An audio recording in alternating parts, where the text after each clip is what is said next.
Good evening বন্ধুরা।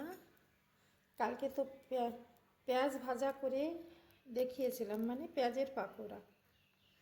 আর আজ দেখো এই যে সজনে পাতা, এই সজনে পাতাটা পাকোড়া বানাবে। দেখো বেছে নিয়েছি, ধুয়েও নিয়েছি।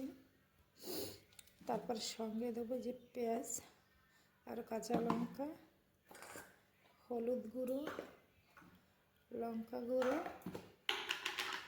নুন এবং একটু সোডা, বেকিং পাউডার না, খাবার সোডা। আর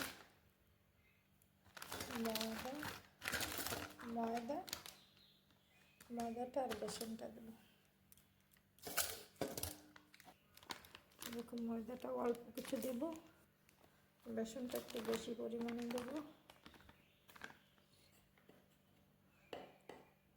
হলুদ গুঁড়ো সামান্য হলুদ গুঁড়ো দেবো, বেশি দেবো না, যেহেতু কাঁচা লঙ্কাটা দেবো। তারপরে একটু লঙ্কা গুঁড়োও দিচ্ছে, আর এই যে খাবার সোডা, স্বাদ অনুসারে নুন, আর পেঁয়াজ কুচি, লঙ্কা কুচি।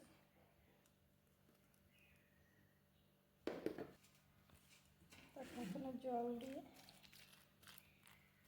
মাখিয়ে নেব।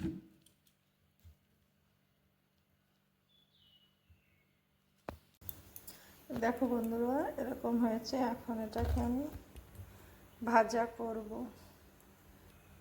কড়াই গরম হয়ে গেছে, কড়াইতে এখন তেল দিয়ে দেবো। মাখানোটা এরকম হয়েছে দেখো। এখন আমি তেলে ছেড়ে দেখাচ্ছি তোমার।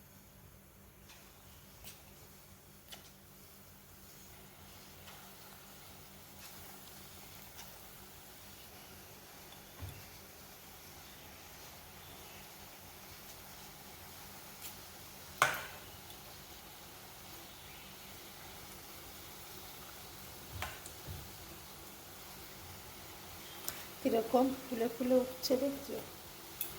একটু বেশি করে মাখিয়ে বেশিক্ষণের জন্য রাখলে পরে অনেক সুন্দর ফুলে ফুলে ওঠে।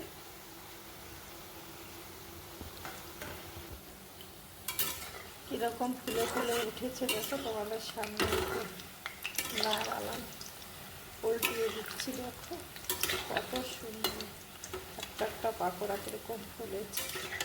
যতক্ষণ বেশি মাখিয়ে রাখবে কত সুন্দর ফুলবে।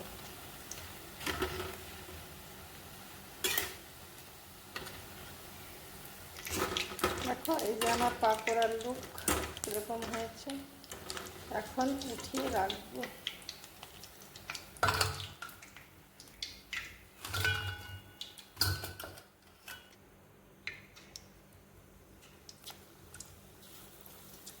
দেখো আবার কটা দিয়েছি, সে কটাও ফুলেছে। তোমাদের সামনে দেখাচ্ছি কীরকম ফুলেছে।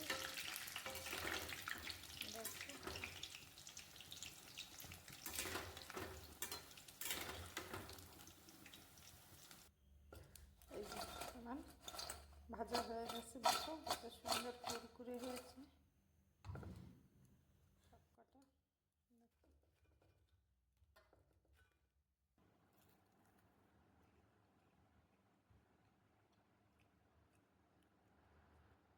No.